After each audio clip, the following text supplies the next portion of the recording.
Welcome back, everyone, to the Disaster Tough podcast, where we share insights into the big plays and right calls of leadership. We dive deep into the stories, lessons learned, and ideas that will help you in the field. Let's go. Welcome back to the Disaster Tough podcast. I'm your host, John Scardena. I am so excited for this episode. I had a great kind of like a prelude conversation with Nathan over there with Miller Inc. We're going to talk about that in a second.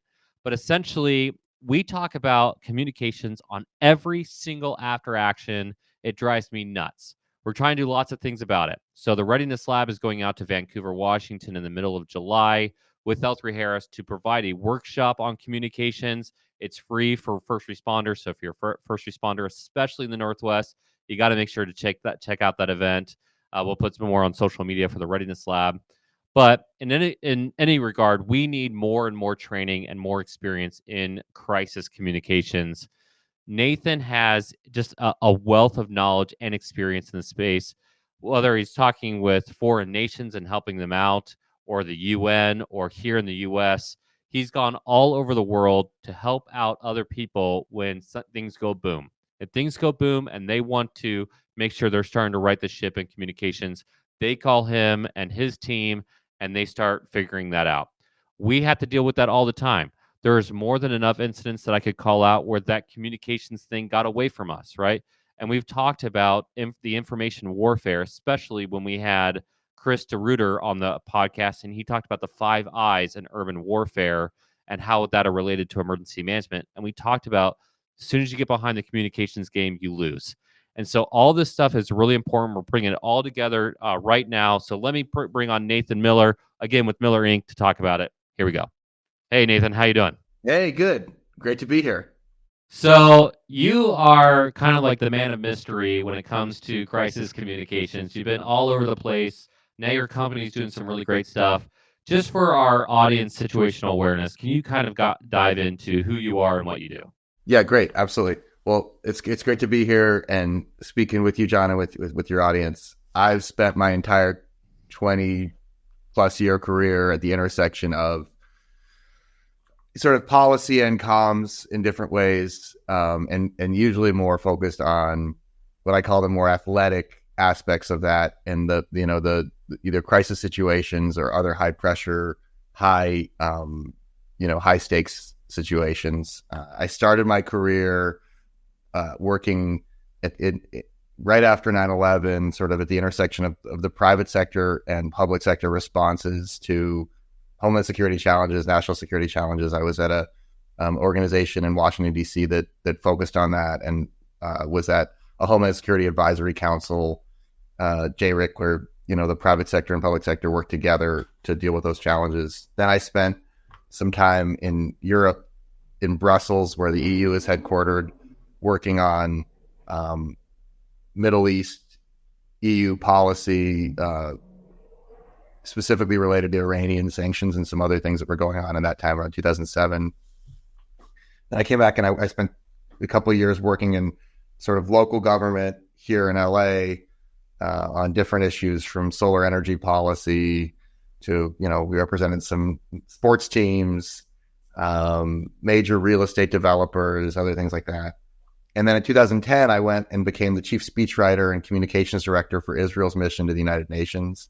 I was an official delegate to the UN for 3 years, represented Israel on a number of committees there, but I also ran the communications office. I was the only American in the mission at the time, and I had the workload of writing basically all the speeches that the delegation gave, all the major speeches that the delegation gave at the United Nations. And I was the political advisor to the ambassador. I was there during an interesting time, the outbreak of the Arab Spring, the Palestinians' UN statehood bid, another round of Iran sanctions, 2 different wars. And, that was an experience where I really cut my teeth and got a lot of just trial by fire. I was going to say easy years. Yeah. And I was pretty early in my career to have that much responsibility. So I think it was really good for me. And I also, I learned working in a very different cultural context than I was used to. It was a great experience for me. And then in 2013, I founded our agency now, Miller Inc. So we've been in business for about 11 plus years.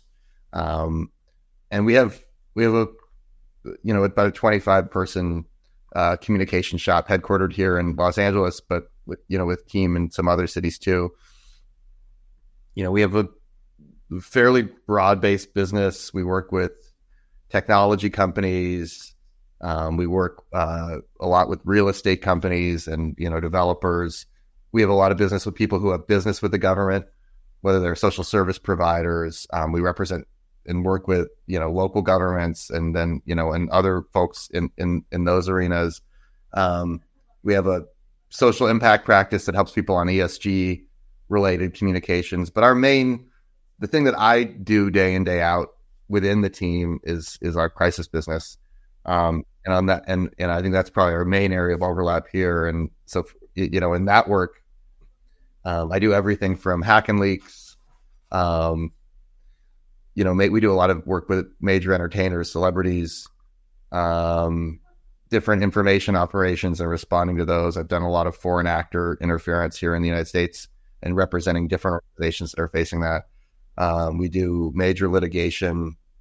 We talked about some of the different litigation we've done. Business disputes, HR issues, product recalls, and other issues related to that. So just sort of like a wide range of stuff. We have probably at any given time 5 or 6 or 10 active crisis matters. Right now, I probably am closer to 10. And I have a great team. Our team is mostly comes out of the field of either government, politics, or journalism. And we love what we do. It's no 2 days are the same. No situation is exactly the same. And so you try to bring principles that you've learned along the way to help guide people. But I always describe it as the most athletic within comms. So that's a little about me and the company. The L3 Harris Extreme 400p radio solves problems and is specifically designed for emergency services. How do we know? We field tested it with medical, urban search and rescue, and collapsed and confined structures. This radio is amazingly tough. Check out the L3 Harris Extreme 400p radio at l3harris.com right now. How do you spell Doberman Emergency Management? EOP, OEP, HVA, HMP, Thyra, TTX, Drone, PDA. Whenever you need an expert, Doberman Emergency Management field experts are there for support. Contact an expert at DobermanEMG.com today. First responders, this is for you. From law enforcement to emergency managers, it's time for emergency services professionals to overcome communications issues. The Readiness Lab, in partnership with L3 Harris Technologies, is pleased to announce a free next-level emergency services training and exercise workshop. In the morning, we'll hear from 4 field experts. Pete Gaynor, former acting secretary of the U.S. Department of Homeland Security. Jake Shores, quality control expert, GMR, reviewing mass casualty incidents. Anthony Escoto, communications expert, enhancing multi-agency communications during complex coordinated response operations. Barry Moss, public safety expert, the London Olympic success, afternoon interactive exercise, mass casualty response at the parade, stressing communications, gear provided by L3 Harris, and finish strong with our first responder networking event. This is a community experience. Registration is free and open to all emergency services professionals. Sign up now for the July 23rd workshop in Vancouver, Washington. We'll see you there. So I have a couple different thoughts. The first thought, we were talking about trial by fire. I've always appreciated the analogy of a refiner's fire, because people, when they say refiner's fire, they often talk about like, oh, it's like a moment of improvement. They often forget that a refiner fire is great for removing impurities. Uh-huh. And sometimes I think it's good to call out, like if somebody's in the field right now and they're kind of going through it and they feel like they're in their own fire moment or that they're being blasted, like it's okay to make mistakes as long as you learn from those and move out of that. So that's like that one angle. But kind of on a funny random note, did you ever watch The West Wing? I did. Okay, it's my favorite show by far. If anybody knows me, I only count the first 4 seasons. After that, it's trash. Yeah. But you're basically Toby. You're the speechwriter. Yeah, that's awesome. Can I give my random TV reference just because I love this sure, one? Go for it. Have you seen Stranger Things? The Yeah. Netflix show? Yeah. So I often describe our work as operating in the upside down. So for your listeners who don't know it, it's, Stranger Things is this kind of 80s sort of drama, but kind of like tongue in cheek, and it's like very 80s heavy. And the US and the Soviet Union are fighting, and both of them have discovered this alternate universe called the Upside Down. And they're fighting in the Upside Down, basically, because what happens in the Upside Down reflects back into our world. And that's often what I feel like the communications business, as it has, not just in crisis, but even more generally. If you don't understand how to operate in the Upside Down and sort of this world that exists beneath what everybody sees on the surface, if you're an adept in that, you're going to lose. And we have big signs in my office, and we haven't put these on some t-shirts and mugs. It says PR is dead. And basically it means that the legacy way that people think about this stuff, that you can no longer just assume that whatever is on the surface is how, there's nothing linear about this business.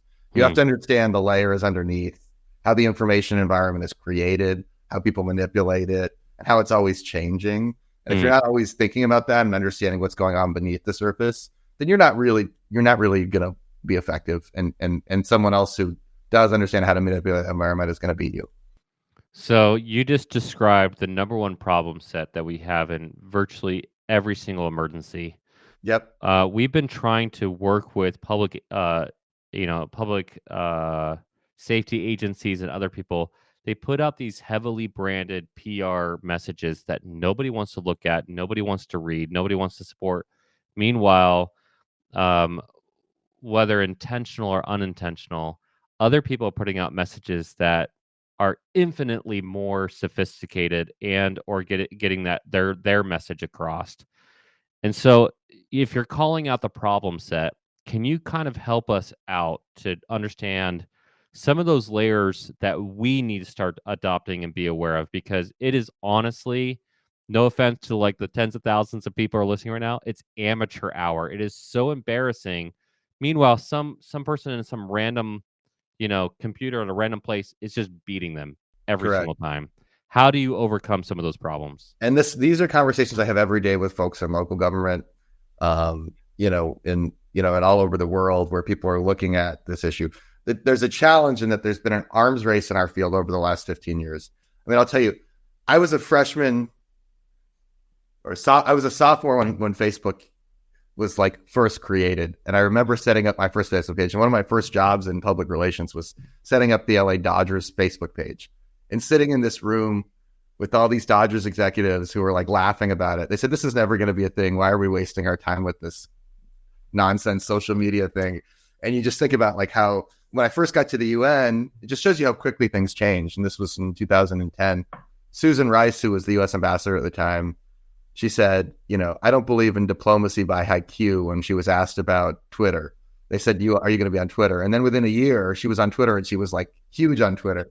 So the field has evolved very quickly, but there's a delta between where people understand, communications to exist today and where it actually is. So people do a lot of things. It's probably a multi-day lecture to really go into all these things, but I'll just highlight a few things off the top. So one is the creation of actual sort of news content. And the presumption, where people still believe we're in the mediated model, meaning you can go to media that you can trust, that's totally, that's objective and reliable. And that, I think that has eroded dramatically over the last 10 years. A, because the public doesn't trust it.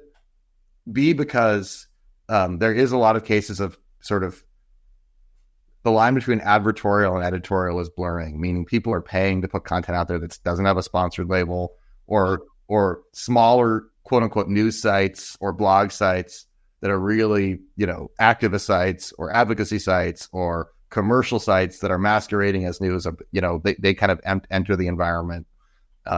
So that's a major issue. And you have a lot of people who are posing as journalists who are not in fact journalists. And so being able to sort of disaggregate that, I think particularly when you're coming from a government perspective, can be challenging, and people can sort of miss that stuff. So that's one thing. Obviously, the notion that everyone is a publisher, anybody can today reach directly to an audience. And so if you're in government or you're a major organization or you're a company or you're an individual, you have to leverage that tool for yourself. And you have to figure out, how am I as a publisher going to reach directly to my audience in an effective way? And how am I going to have a strong, built out own media channel? There's a lot of ways to think about that. Another trend that I would highlight is sort of the evolution of advertising to really be able to slice and dice and then use your dollars in a way that lends credibility and is more effective than what's already going on. And then just, I think people are not, it's quickly changing, but people aren't tuned in enough to the fact that information operations exist much more widely than we seem to understand. So there's so many bots and trolls and fake operations, and often what we do is we come in and someone will say, this is kind of weird. This thing happens. It's not really explainable. And you can often get attribution on what's really going on if you understand where to look and how to look. And so you have to kind of, even in the midst of a crisis, sometimes have the tools and the ability to be able to understand what's going on at that moment. Those are just some things. A lot more. I'm sure you could go on forever about it. Yeah. I mean, it is so complex in so many different areas. I think about the information warfare, as we kind of been calling it, with Gaza and what's been happening. There's a guy who's been on the podcast. His name is John Spencer, who has established himself. I'm going to be really smart how I'm going to say this. Established himself as the expert on urban warfare. Yep. Whether that's justified or not, he is on CNN and MSNBC and a couple other ones every single night. Yep. And I see him supporting Israel. Yep. And saying things like, hey, if you're looking at the numbers, Israel is actually doing a phenomenal job of how they're conducting operations. It's very hard to do these type of operations. Yep. But that's him. And then you have Hamas is a terrorist group. They are terrorists. They rape and kill people. Yeah. And yet the information warfare and supporting Hamas and against Israel from a guy who wrote speeches for them for 3 years. Yep. I don't know where you fall on the aisle. I'm pretty hardcore. Like, take out Hamas, Israel. I hope they win. However, the media approach, they are losing, and they have lost truly the media game there. Mm-hmm. How do you whether it's that insane of a situation or maybe not as insane of a situation like a hurricane? How do you even combat some of those stuff? What are some of the tools that could be utilized that are not? Well, I think Israel is a bellwether. I've been working on the issue of Israel for 25 years. Okay, and I've watched, in many ways, a lot of the tactics and techniques that have been used against Israel have been applied in other contexts. But it is its own unique, crazy thing. Israel, those Israel's enemies, Iran, Russia, China, Qatar. Qatar alone has spent $1 trillion on influence operations in the United States over the last decade, including in local government, including in, buying up all sorts of media outlets, in, creating their own. I think in many ways they have defined, how to do this effectively. They're brilliant at creating influence operations. But Russia's been in that game for a long time. China's brilliant at it. And so Israel sort of, and I'd be the first to say, I did this for the Israeli government for 3 years, and I've advised many folks, we've lost the information war over the last 20 years. It begins in its modern form. It really begins in 2001 at the Durban conference that the UN hosted, where the kind of modern boycott Israel movement took shape, where they sort of misrepresented the history and aligned, the Palestinian cause with a lot of other causes that didn't make sense. And Hamas has been very effective at building an ecosystem of influence here in the United States, between activist groups that are either directly or indirectly linked to Hamas and other terror groups in the region, a media echo chamber, both what I would call own channels like Al Jazeera, but also creating deep relationships and influence over other media channels that have have significant influence. Think tanks in Washington D.C. that are sort of aligned more generally, lobbying apparatus, et cetera, et cetera. And I think that's sort of the nature of how you really run an effective influence operation. They've done a great job in that sense. By the way, it's not just on this issue though. You see it across so many others. China has done a great job over the last 30 years. Higher ed is another big issue where a lot of these foreign governments, there's restrictions on how you can lobby Congress and disclosure requirements. There's not the same in higher ed, and people have been able to get around that. There was a big case that just came out. The Qataris were the third largest donors to U.S. higher ed. Period. This is a country. Oh my gosh! People. They built Texas A&M built a nuclear reactor in Doha as one of their agreements, where they were actually studying nuclear engineering. And they've invested in the Medill School of Journalism at Northwestern, where they're training future journalists and bringing them. So there's a and China does the same thing. And so we have to be really thoughtful about, we have this great open democracy, but there's a lot of, permeability in terms of how people can actually, influence us all. And there's a delta between sort of where our laws and regulations and policymakers, their mindset is like, there's at the end of the day, government is made up of human beings. Sure. And people are figuring out constantly how to change and influence the system in a way that's really pernicious. I think that's going to be one of the great issues of our time, not just on this issue, but on every issue. Yeah, I mean the foreign influence or the special interest influence is drastic. I knew about the China one in higher education. We work with a lot of higher education. Without getting too much detail, essentially, China has been pouring dollars and students into universities, and if like COVID really highlighted, if you take that away, universities start to crumble financially. Yeah, and that does influence their decisions 100%. What they can say, what they won't say, and it happens across the board. Again, from a vulnerability standpoint, I have a podcast. I believe in free speech. I believe in these things, and at the same time, culturally speaking, we are allowing a whole lot of foreign influence. A lot of people don't realize it's foreign influence or where it's coming from. And there isn't a great way to combat that. And more nervously, like I feel like the geriatric ward of Congress is not doesn't have the competency to address these things. One, because they're fighting each other because of that foreign influence, ironically. But two, like they're just honestly too old to understand how this stuff works. I hope that I'm not ageist, but like no. I think there's a huge challenge right now.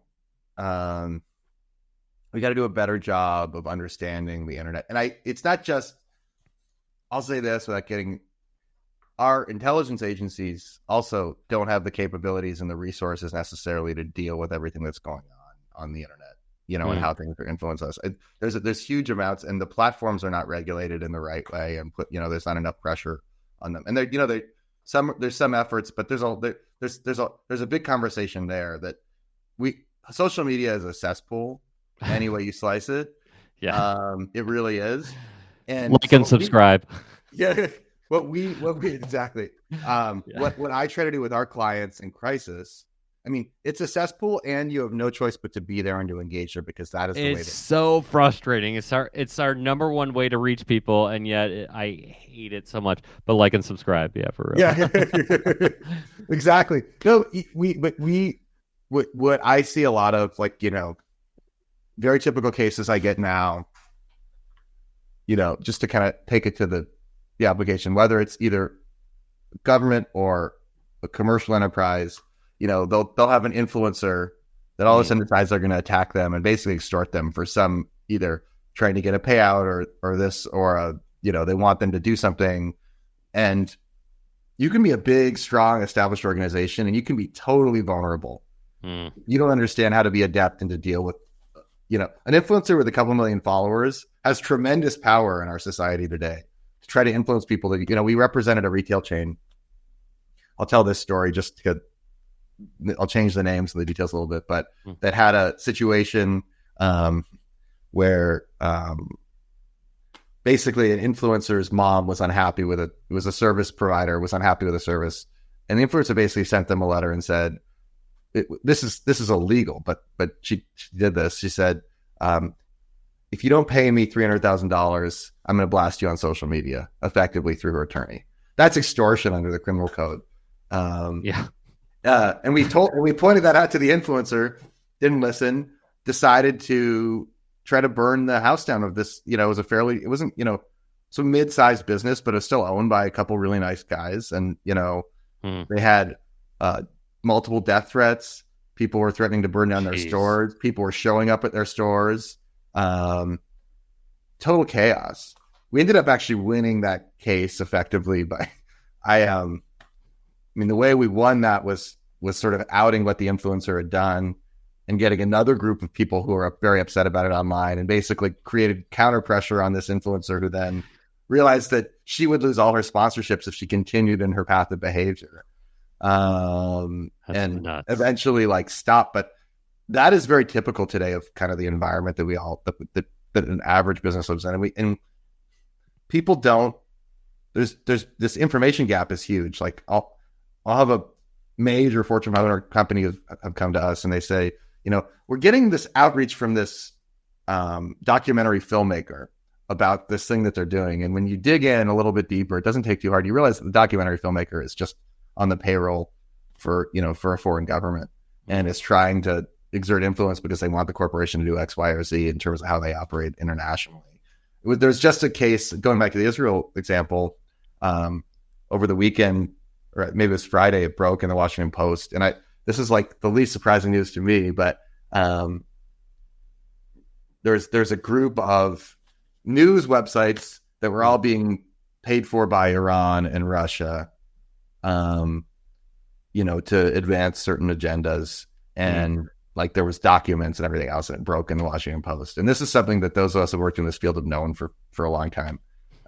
It's sort of like an open joke, but they broke it as big news. But that is the case on so much of this stuff, is that pernicious actors have the ability to leverage our information environment against us and to put pressure on people who you would think have a lot of kind of power and influence to ignore or do certain things.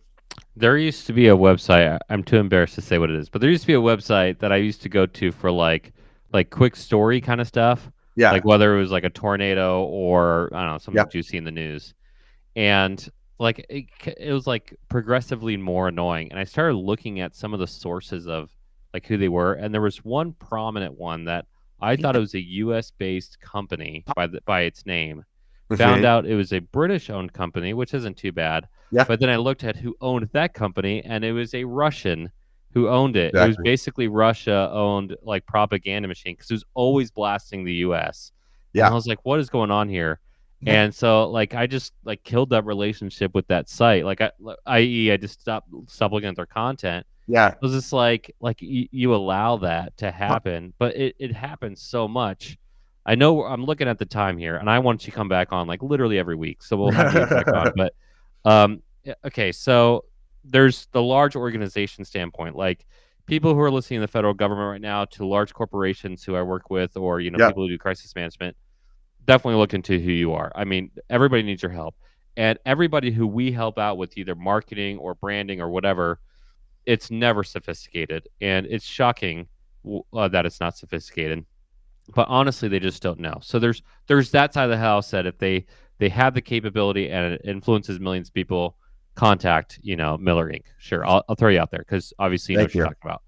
But the other hand of it is honestly the really small organizations. Yep. I'm hearing what you're saying, and I hear it. I agree with it. I like it. I'm a small business, right? And so how in the world can somebody like me, or that fire department who just gone through the worst of it, or I wouldn't say always local, because everybody on this podcast, we have a whole range of people from other people listening on. The two questions I have for you is a serious question and then a ridiculous question. Okay. The serious question is, what can they actually do to start taking steps to combat some of this stuff? That's the serious question. And every time I hear one of these stories about like somebody getting paid millions of dollars by foreign actors or somebody getting this, I've never been contacted. I'm doing something wrong. Like, Oh, you know, I would it's love if the amazing. U.S. government was like, "Hey, It's funny to me that I kind of take a ridiculous question first, which is that yeah, please." I would just totally to pile on there. Some of the people that they do choose, it's just bizarre, you know. And like there's often like I'm like, how did you know? How did they like? What's the algorithm that they're like? Oh yeah, that company or that guy is like.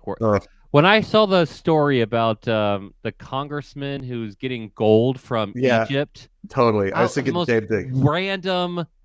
He wasn't even that influential. It's crazy. Menendez's wife. Yeah. I like gold for whoever's listening, by the way. Okay, so to go to the serious question, I want to make this really emphatically clear, and in a lot of our content on our social channels and on our resources on my website, we talk about this a lot. It doesn't matter. There is no size requirement to deal with crisis response, and every organization, every person needs to think about this. You need to have a crisis plan that's active and smart. And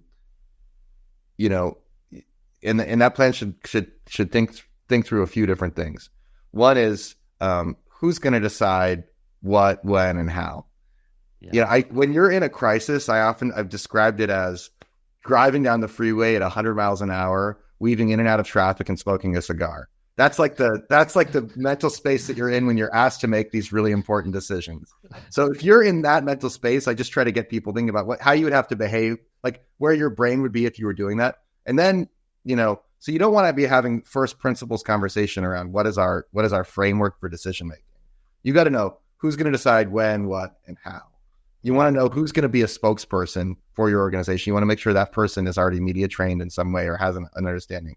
You probably want to spec out different scenarios with as much detail and flexibility as possible to understand, if X happens, we're going to do Y and Z. You want to probably have some kind of relationship or just understanding of who you will go to if you need crisis communications counsel. I don't care how small an organization you are. We help small organizations all the time. You want to maybe even have holding statements drafted for the different scenarios so you know what you might say. So you have a framework. So when you're driving down that freeway at 100 miles an hour and you're being asked to make these decisions, you're just at the last 10% as opposed to the beginning of the conversation. So the preparation is really important. We do a lot of crisis prep for that reason, so people are ready to go if something happens. If you run a school, if you have retail stores, if you have any kind of business, like things can and will go wrong, and you want to have thought through what that means beforehand. And I have, on our website, there's a bunch of different tools to try to help people do their own crisis planning if they don't want to hire someone. They have to think about that. For local government, I'll just say that we've been brought into a lot of situations after things already go wrong. And if you're a veteran public information officer, I think there's a wide discrepancy in terms of what people actually have experience doing. And it's really important to think about when you need to outsource expertise. And the longer that you wait, and if you don't do that planning piece ahead of time, or you don't bring in, if you just bring in the crisis comms people for the crash landing and not just the takeoff, and then not the takeoff as well, you're going to have a worse outcome. And the relative cost of doing that is much lower than what you're going to pay if you don't do it right. So that's just a thing I would say to people who are in local government, is just have that relationship established ahead of time, do your scenario planning, and make sure, take a hard look at, is this the team that we want to go into the situation if we really have a problem?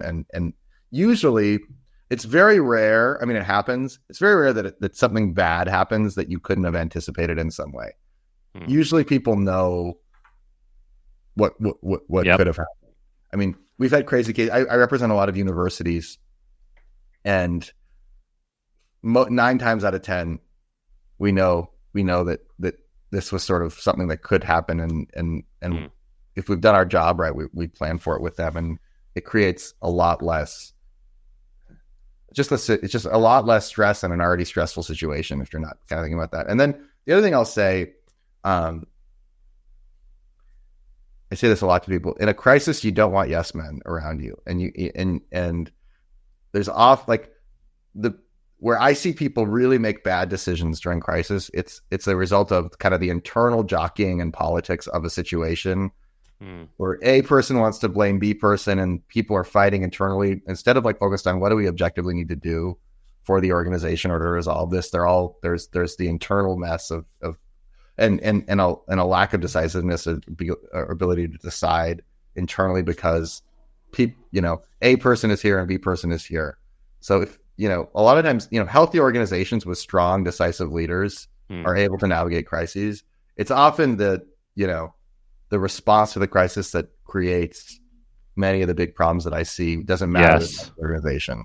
100%. The cascading impacts of amateur hour mistakes due to a lack of a predetermined decision-making matrix or trying to ignore a problem is rampant. And that call out right there, Zach Borst, who runs EM Weekly, who's also works for me full-time, when we work with people, he's often pushing them immediately to develop a decision-making matrix. Now, that could be everything from resources and supplies all the way through the communications piece, and working with real professionals to actually determine what those are and not just the guesswork. People without training and people who haven't done the job before make mistakes. I mean, that you could be the smartest person in the world, but if you're not experienced, then you make those mistakes. And I cannot echo that enough. I might even take this clip and just replay it 4 or 5 times on the episode because it's true. You got to do that. You got to do the groundwork before the incident. Every bad problem, I wouldn't say bad problem, the worst of the situations I've been into, it's because the responders themselves made mistakes that were avoidable. And they are beating themselves up so much that they can't do the job, or there's this level of defensiveness that rises, and then when they get in front of a screen, oh my gosh, I've talked about it before on the show, Hawaii's wildfire incident. It was already bad enough, and the guy got flustered, him and the incident commander got flustered on the news, and they made it infinitely worse because they didn't know how to react to it and they weren't trained on it. And so it's a good example of getting caught up in the moment. He said 100 miles an hour. I live in LA. That sounds pretty slow, but I think he means something fast. Yeah. For LA. but seriously. I just the conversation I often have when we're doing crisis planning. People say, we'll figure it out. We don't really have enough details to make the decision. And I just want to put people in there, in the mindset of doing this, getting the buy-in ahead of time of how the organization is going to respond and think about all the different stakeholders, even if it's an organization of 2 people. Knowing what you're going to, how you're going to navigate. It's such a relief of the burden when you're in the moment. And it also helps. Inevitably, there's always people are emotional. They're kind of they go in different waves and stuff. And if you have a plan ahead of time, it becomes the default as opposed to whatever bad idea someone has. In that moment of frustration or fear or anger or whatever it is that leads to that. leads to the bad idea. And often our job is simply to be nope, that's a bad idea. Let's just stay the course. And you need to have people on your team in those moments that can help see through all the noise and the craziness of a crisis and just say, here's the plan. This is where we need to go. And the value of that, even if the plan's not perfect and it's not exactly the right thing to do, it's better than the alternative of people swaying from here to there to there to there. And that is another thing you see quite a lot. Nathan, thank you so much for coming on the podcast and talking with me and sharing these sites, the insights. I really do want you to come back on. I do agree that it could be a multi-day lecture, which means we need to have you come back on quite a bit. So I'd love that. This is great. I really enjoyed it. Thanks so much. So for everybody listening in, I'm going to give you one last tidbit that Pete Gaynor, who's been on here quite a bit, has shared with me about avoiding distractions and be able to. He does this thing on his course, Crisis Leadership, and he talks about finding killers, i.e., finding people who are alphas in the room who can make the decisions and do the right thing. Sometimes that's about making the right call, like Miller Inc. going in there and saying, this is right, this is wrong, follow people with experience. And that's why I just endorsed him a few minutes ago. I mean, obviously, the leader in their own organization knows what he's talking about. I totally have faith in Miller Inc. for sure. And they didn't pay me to say that. I just like you. Thank you. But, that thought, right, of decision-making matrix, making the right call, doing the right thing, making the hard decision, not being a yes man, all those things we preach so hard on the show. That's how you create a disaster tough mentality, as cheesy that might sound. Like, that's how you make the tough call. And we definitely could all use a lot more crisis communication skills. Again, thanks to Nathan for coming on here. And then I have to do the thing, because I do it every episode. If you like the episode, you got to give us a 5-star rating and subscribe. If you have questions about crisis communications, if you're going through it right now, or you think it's hard for you to come up with that the decision-making matrix, or better yet, you want to avoid problems in the future, I'm going to put Miller Inc. into our show notes. But if you have a question for them, you can reach out to me and I'll send it over to them. Or you can just tag them on social media. I'm sure they're all over social media as well. And with that, we'll see you for the next one. Peace.